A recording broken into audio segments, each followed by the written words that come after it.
आपके साथ बात करना चाहती हूँ कि भारत की फेमिनिस्ट एक्चुअली जॉबलेस है। वो इतनी जॉबलेस है कि वो कोई भी हद तक गिरने को तैयार है।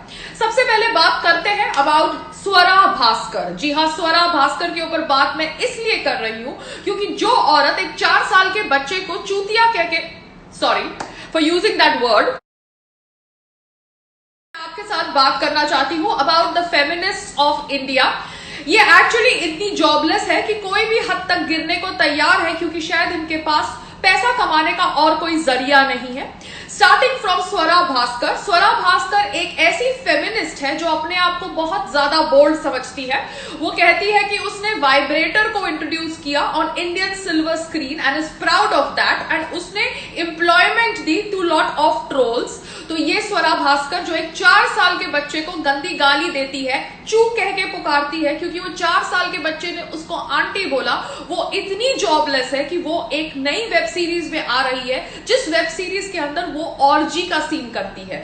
जी हाँ, she is introducing orgy to Indian silver screen. तो ऐसे लोग तो कितने जॉबलेस हो गए कि अपनी रोजी रोटी चलाने के लिए देश को बेचते हैं, जवानों के लिए खराब बोलते हैं और साथ साथ में अब इंडियन सिल्वर स्क्रीन पर ऑर्जी के सीन्स करके भारतीय संस्कृति को टारगेट करते हैं। स्वरा भास्कर की ये वेब सीरीज के अंदर एक छोटी बच्ची प्रोवोकेटिवली डांस भी कर रही होती है ग्रुप ऑफ मेन के सामने, और ये लोग अपने आप को विमेन इक्वालिटी, ये लोग अपने आप को विमेन एम्पावरमेंट का दर्जा देते हैं। ये ऐसी फेमिनिस्ट हैं जो चाइल्ड अब्यूज करती है, चाइल्ड को गाली देती है और चिल्ड्रन का बैड पिक्चर पोर्ट्रे करती है इन देयर वेब सीरीज। क्यों? क्योंकि इनको अपनी 2 रोजी रोटी कमानी है। आगे बात करते हैं अबाउट अनुष्का शर्मा। अनुष्का शर्मा ऑब्वियसली पाताल लोक से फेमस हो गई बिकॉज उसके पहले तो she was not having any work after her marriage. So ये अनुष्का शर्मा अब एक दूसरी वेब सीरीज के साथ जुड़ी हुई है जिसे उसने प्रोड्यूस किया है, और इस वेब सीरीज का नाम है बुलबुल, जिसे नेटफ्लिक्स ने रिलीज की है। और इस बुलबुल में भगवान कृष्ण और राधे माँ के बारे में खराब शब्दों का प्रयोग किया गया है in the translation. So I really need to understand Anushka Sharma, what is wrong with you? What kind of people are you hiring जो खुली तौर से हिंदू भगवान और गॉडेसेस का मजाक उड़ा रहे हैं, उनको गालियां दे रहे हैं? What is really wrong with your head? आप क्या नशा करने लगी है? बिकॉज शायद आप जॉबलेस है कि आप ऐसी फिल्मों को प्रोड्यूस कर रही हैं जो हिंदू फोबिया प्रमोट कर रहे हैं।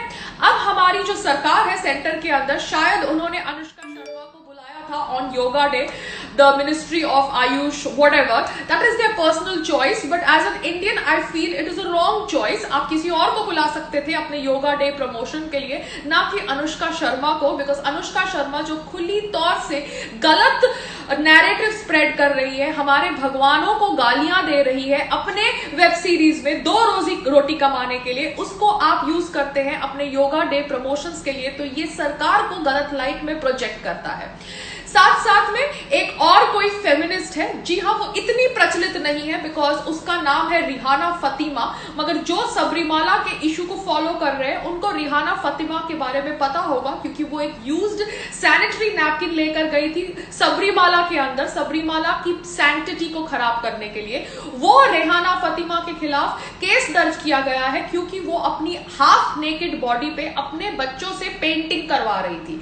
तो इतने जॉबलेस हो गए हैं ये फेमिनिस्ट कि ये जब सबरीमाला के थ्रू अपनी रोजी रोटी नहीं कमा सकते तो अपने आधे नंगे शरीर के ऊपर अपने बच्चों से पेंटिंग करवाते हैं, या तो भगवान कृष्ण और राधे माँ को गाली देकर अपनी पिक्चरें रिलीज करवाते हैं, या तो ऑर्जी का सीन करके 2 रोजी रोटी कमाते हैं। तो ये ऑब्वियसली दर्शाता है कि हमारे देश की फेमिनिस्ट कितनी जॉबलेस है, and I really feel very very sad for them because इन्होंने, अगर इनको लगता है कि इन्होंने मोदी जी को सपोर्ट करने वाले लोगों को काम दिया है तो ये काम तो ऑब्वियसली अच्छा काम है, मगर ये लोग खुद इतने जॉबलेस हो गए हैं कि ये लोग have been reduced to doing sex films और selling Hindu gods and goddesses और making their children paint on their nude body. I really feel very sad for them, and I hope we all realize कि भारत के अंदर किस तरह की feminist हैं, और ये फेमिनिस्ट का आगे से प्लीज आप सम्मान करना छोड़ दीजिए। नमस्ते।